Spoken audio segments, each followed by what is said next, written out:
Get down to it versus our podcast. You forgot to tell everyone what tonight's episode is about.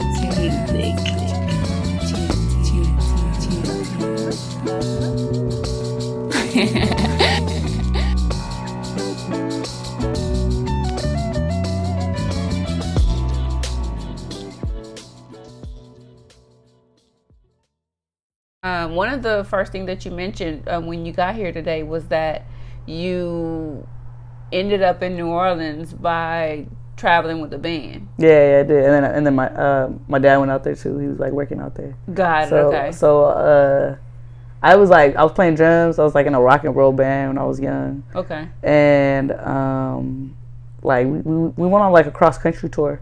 Okay. And then I like left the band.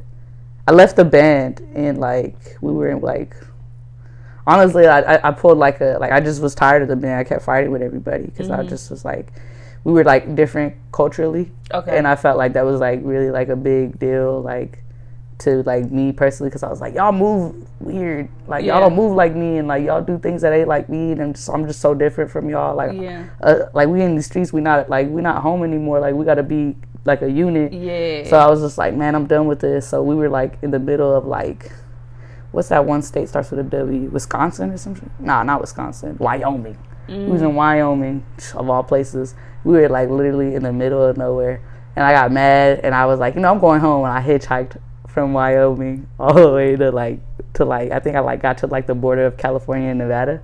Damn. Yeah, I got to. Yeah, I was like, I'm out. So I immediately quit the band and I went home. I like disappeared too. Like didn't even know what happened to me. They just everybody took a nap. They woke up and I was gone.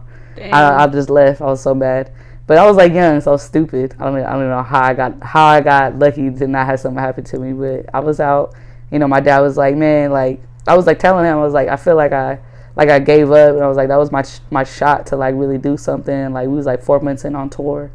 I was like, I wanted to finish the tour. Like we still had like the rest of the country, like parts of like Florida to hit. We still had the East Coast to hit, like Boston, Philly, stuff like that. We didn't get to New York. We didn't get there because I was like, I'm done. Damn. Yeah. So my dad was just like, nah, like whatever you really want to do, like.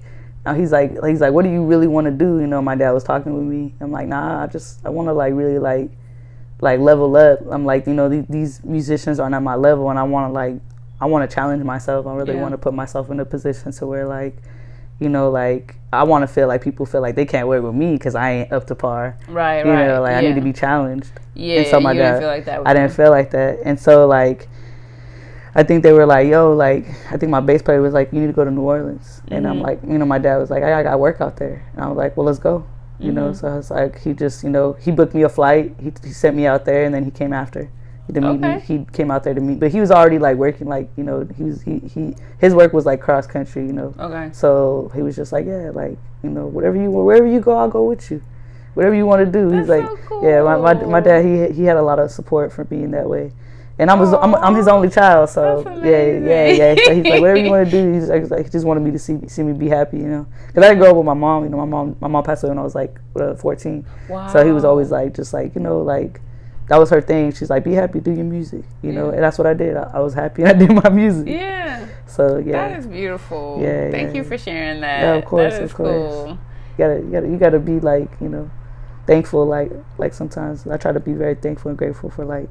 The positions that my parents like helped me be in just by being supportive. Right. What I mean? Yeah. Because that makes a difference. It does. And I know like there's people out here who like who get it because their parents aren't supportive. Like it gives them more of a drive. So it's like, you know what? You can get it however you can get it without support, you can get it with support. If just find your drive and go for it, Yeah. That's it. Yeah, that's so cool. Well, I'm glad that you had that because it's obviously shaped you in a way that is progressive. Yeah, definitely. I appreciate that acknowledgement.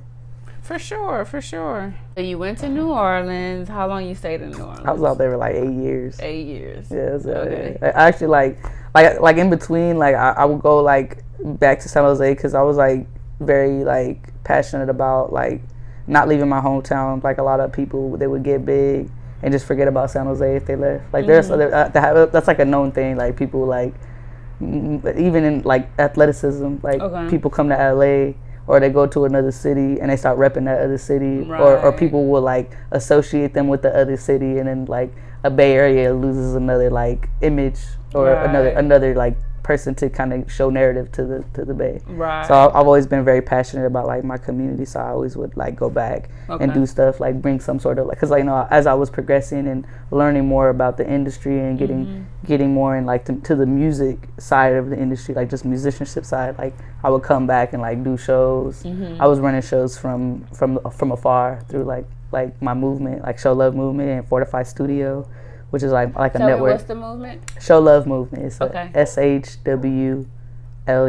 Show Love. It's an acronym. I dig that. And what is it? What is the acronym? It's a sharing humbly with love, unity, and value.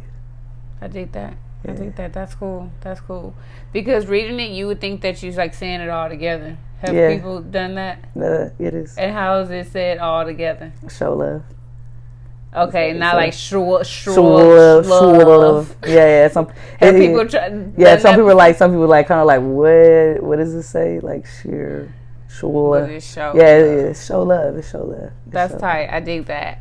All right, and so you going back and forth from New Orleans. So, when you decided for your base to be back on the West Coast.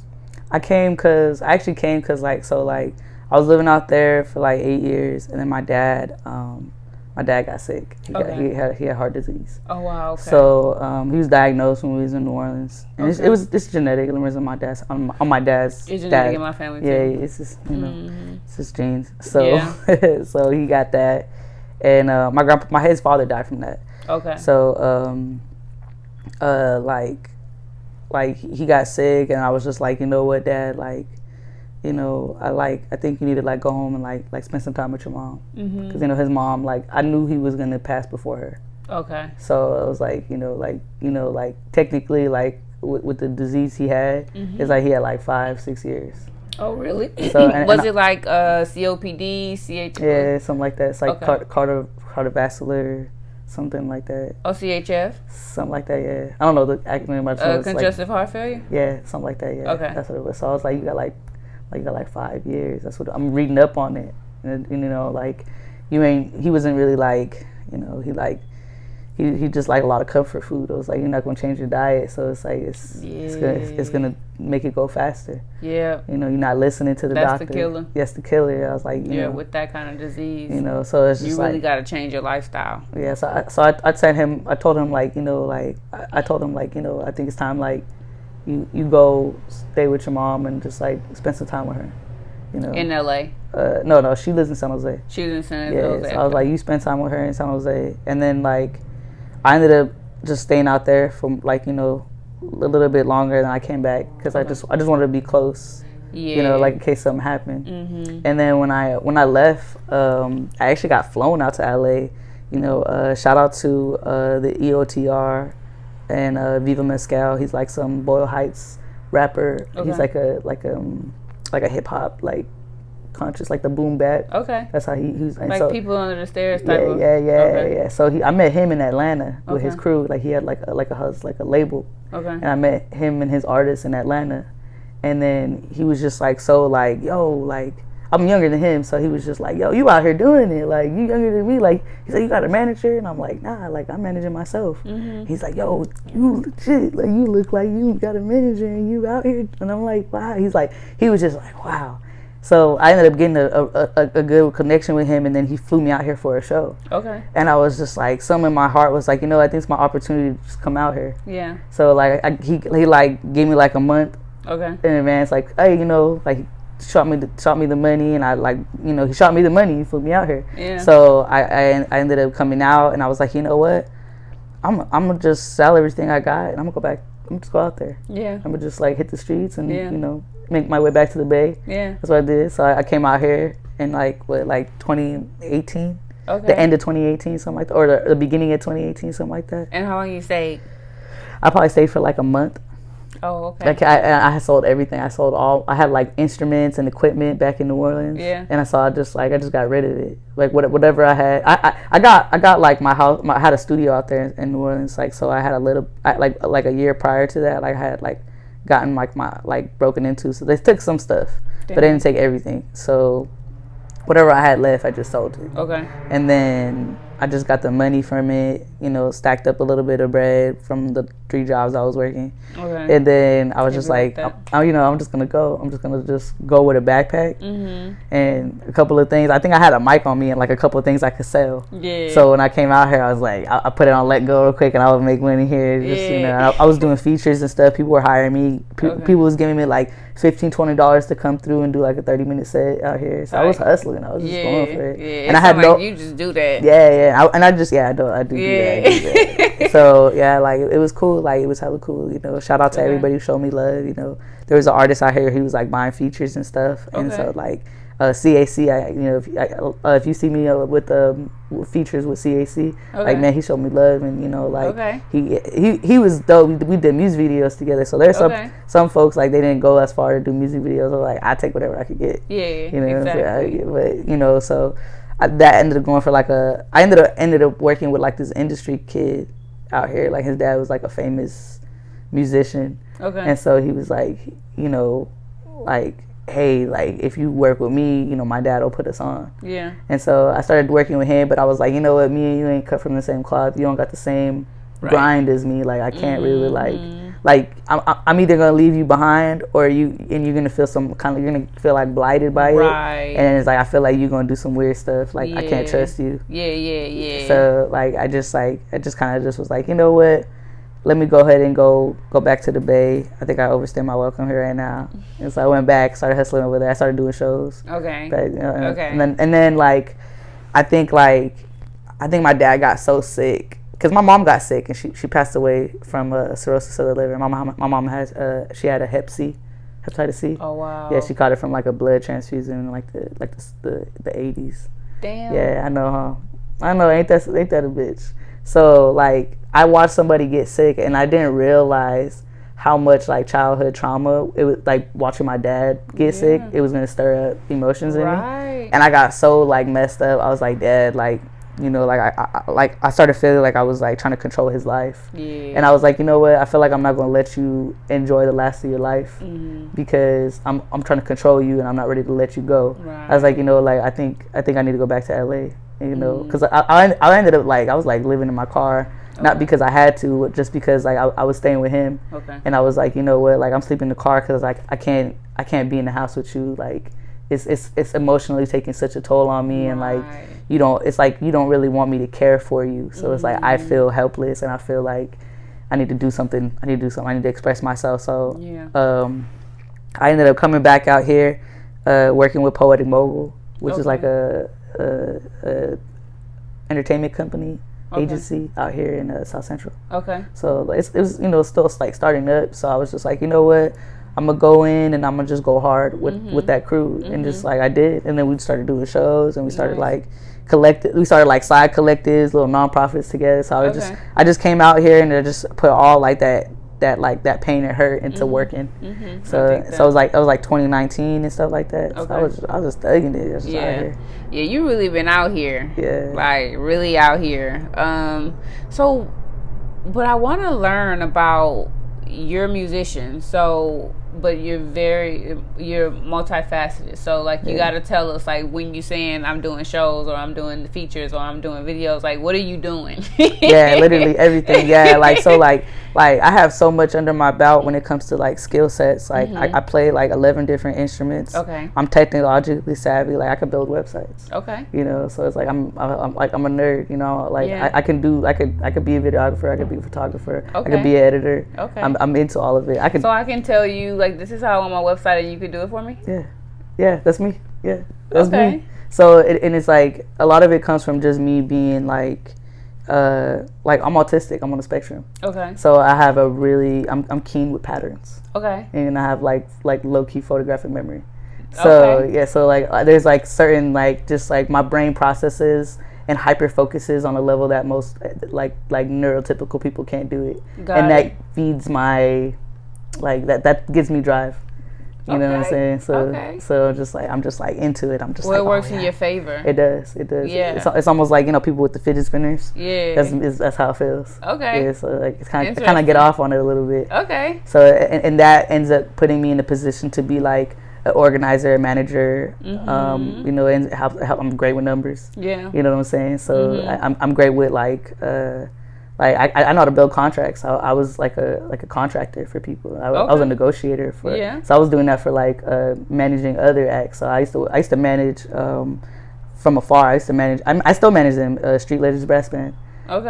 They're out in New Orleans. Okay. So like I help them get gigs and stuff like that, booking stuff, doing emails, and I'm doing like so many things like that for so many different people. Right. You know, and then also like I'm a creative as far as like as a musician, so I'm getting into the writing aspect. Okay. I'm getting into I'm not just like, oh, I'm dabbling in it. Like I'm going hard. Yeah. I'm going hard. Same thing with the music and production, and then I'm really good at facilitating and building teams, like being a leader. So if you feel like, you know, you want to get things done in a timely manner and I'm gonna need more hands, I know how to build a team to get everything done. Same thing with building teams for like film sets and all that stuff. Like I've directed people's videos and helped them get everything they need to get together, filling out budgets, organizing spreadsheets. Like I'm into it. It's just fun. It's just fun. And it's like me, the reason why I have so much time for it is because, you know, I sacrifice like you know, like my family knows me as the hippie.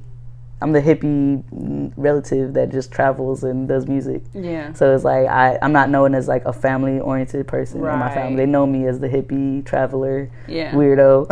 Just like, oh, there she always doing her own thing. She's always afar, but we see we always see her music. We always see what she's doing. And like my friends know me as the same way. Like I'm a distant friend, and I'm also like a distant lover. Like you know, it's the same kind of way. So it's like you know, my personal relationships, you know, are different, you know, but it gives me a lot of room to just have all this time to just focus on things that most people can't, because they're like kind of crowded with personal relationships. Exactly. And that's what makes it hard to go full throttle. So me, I'm like I had an artist that I've worked with. I've done like music. I've done a feature for him, and he's younger than me, and he recently was telling me how like he really watches me and the consistency that I am, like I'm on, and how I've been. He's like, I've seen you from certain things, and just to see your growth and just to see how like you really don't have one foot in, one foot out. You put all feet in. And I'm like, that's kind of what it takes. Is like you can't really be like that. And I learned that from working in New Orleans, really, because I seen people blow up. Yeah. And it's because they had all feet in. Yeah. There's no plan B. Yeah. So like, that's the difference, and it's like that's a real big leap of faith. Yeah. And for real. Yeah. And that's why, like, you know, I have to take a lot of time to myself to like keep my emotions in check and keep my spirit intact, because if my faith is strong, I'm gonna get anything done. That part, man, and that's something that I needed to hear. So I got you. I try to remind myself that every day. It's hard. It ain't easy. I got it's you. Not. You need that reminder. I get it. I'm lucky that I have people like in my corner that remind me too. I feel like I lose, because I'm not gonna lie. Like I have times where I feel like I lose like the reason for why I'm doing stuff. I get caught up in life. You know, stuff happens. You know what I mean? Yep. Start dealing with anxiety and stuff like that. Exactly. But you know, it's all part of life. You know, I know I'm not alone in it. No. Yeah. That part. That's very true. Okay, and so you're a fire rapper. Oh, thank you. Fire poet. Oh, thank you. So tell us about your rap and your music and your singing and the poetry and. It's definitely poetry. That's how it always started. It's always started off as poetry. It's more like songwriting, and then like I felt like there was a moment where I didn't want to like be just like a musician playing in other people's bands, doing other people's music. So like that's when like I kind of brought my voice out. A lot of my rapping, it came after, because I was songwriting and singing before I started rapping. Okay. And I felt like rapping was just kind of easier to like travel with. Okay. Yeah, because it's like, you know, as a singer, you know, you're kind of expected to have some sort of like live. You know, you could do it over a beat, but it's more of an experience when you have like an instrument, like a guitar, piano, something like that. And I was just like, man, I don't want to have to like. I want to go on tour, and I don't want to lug nothing around. That part. Rapper. That part. I'm gonna be a rapper. So I was just like, I'm a musician who happens to like have rapping under my belt, and I'm just like, but it came later out of all the things. But I was always a lyricist, you know, as a singer. I was always a lyricist as a poet. I'm into poetry. I like doing spoken word. I like doing things like that. Yeah. So that's why I say you a dig the juice joint, because you could rap, you could do your poetry, you can sing, they'll you be can like, play. They're like, this girl, I saw her on drums, and that's just yeah, that's me. Yeah, you gotta slide. Yeah, I do. I do. I like that. Yeah. I will. Yeah, shout out. I'm gonna be there. You'll see me. You gotta slide on this joint. Okay. So you said you play 11 instruments. Yeah, strings and percussion. Mainly. Okay. I don't really play too many reed instruments. I can play like harmonica's a reed instrument. I can play the harmonica. Okay. Some like I'm not the strongest brass player. Like I understand the mechanisms, but like I'm gonna sound like ass. Okay. Don't put me on a gig for brass. So you mentioned music theory earlier. Yeah. Do you have a music theory background? I learned it on my own. That came from like being in New Orleans, where it's like reading charts. It's like that helps you with sticking with the band, and it's like especially if you lost. It's like I don't like read music to where it's like I'm like stuck on it. Like, you know, I need it to, you know, to play. I'm mainly by ear. It's better by ear, but I use the charts as like a gauge. Okay. So if I'm playing something I don't really know, and I'm like, yo, what chord is that, or what's coming next, or sometimes it's just for timing to keep the signature with everybody that you're playing with. So it's like a lot of that's what I use the charts for, and how I used to read. Okay. And you know. But I can honestly like how earlier we was listening to music, I was like, I could hear it already. Yeah. So I'm already like I'm trained by my ears already trained. Okay. So and then I just I tuned up my ear training by teaching myself more music theory. Got it. And that came from just people kind of being on my ass. It's like you gotta learn this shit. Like you gotta learn, you know. So I was in band in school and stuff, like high school band.